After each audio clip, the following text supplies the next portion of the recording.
Energy revenues are a unique benefit we have in Alberta, and we should treat them as a legacy rather than becoming addicted to them as operational dollars.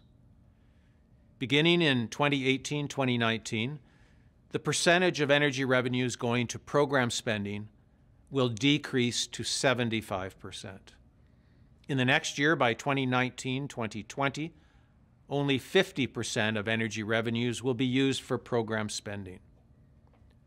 25% of our energy revenues will be dedicated to rebuilding our emergency fund and paying down debt. Because we know that emergencies like fires and floods can happen, and we must be able to respond quickly.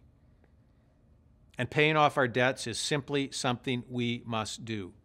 Otherwise, we sap our capacity and our flexibility in the long run.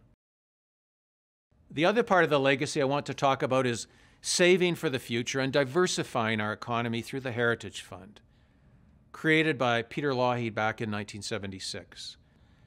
It was an innovative concept, one that remains unique in Canada. It was intended to safeguard Alberta's future, and I am determined that we will restore the Heritage Fund as a priority for Alberta.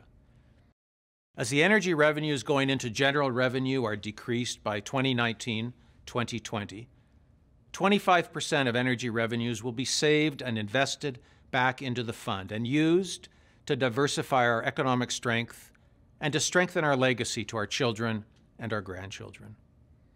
And over time, as our contingency fund is replenished and our debt is paid off, an even greater share of energy revenues, 50%, will go to the Heritage Fund. I truly believe that one of the great mistakes we have made has been to let our commitment to the Heritage Fund lapse, and that is something I will change.